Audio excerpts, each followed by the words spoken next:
รถอันนี้ค่ากลางทางว่าสิไปรับพี่น้องทั้งกุลพ่องพี่น้อง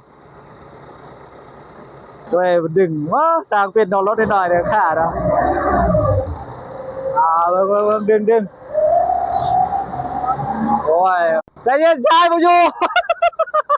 ชายขาดได้หน่อยโพดเอาชายเรือกันไปยัง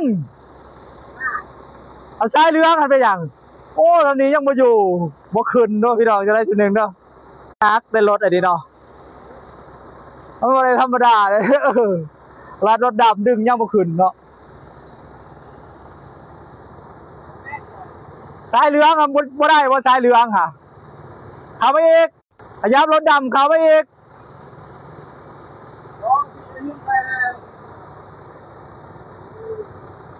ขยับมารถข้าพี่น้องอยู่ทางเขาบาดกุลำพองไปเขาเอาลูกค้าไปได้พี่น้อง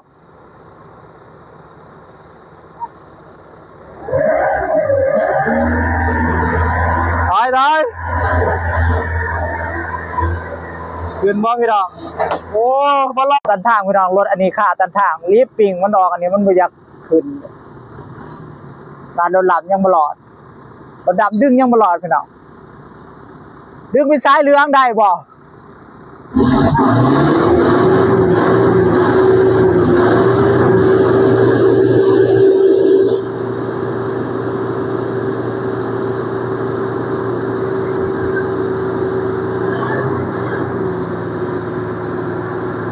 ถ้าพี่น้องขึ้นพี่น้องบ่ขึ้น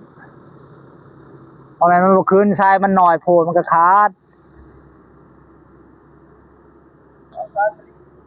กระจายจะลิงกับแม่เนาะ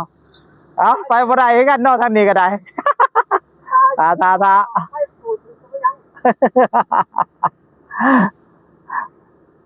มันหมุนพวงมาลัยมันควงไหวเขาบอกจะหมุนพวงมาลัยตอนเขาชุกยามันจะขึ้นเลยนะ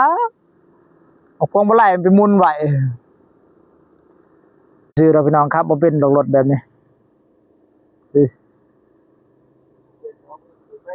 ทางนี้ก็ไปบ่ได้ใครแต่รถบ่ไล่นี่เนาะอันรถไล่ไหวจากไล่เลยนี่ทางนี้ก็ไปบ่ได้พี่น้องทางนี้ก็ไปบ่ได้พูดรถข้าพเจ้าก็ได้กำลังจะไปรับลูกค้าอยู่บ้านกุลำพองในพี่น้องเมื่อเราคอนเทนต์แกงสารวัตรวันนี้รถอันนี้รถอันนี้มาค่าอยู่กลางทางก็เลยเข้าบ่ได้ว่าฮอดแล้วลูกค้าขายว่าฮอดแล้วรถไปบ่ได้พี่น้องนี่ค่าเดี๋ยววันลูกค้าทั้งกุลำพองก็ฮอดเรียบร้อยจอดถึงแล้วไอ้คุณรถงามเหรอฮะงามเหรองามซะเนาะคนงามเนาะ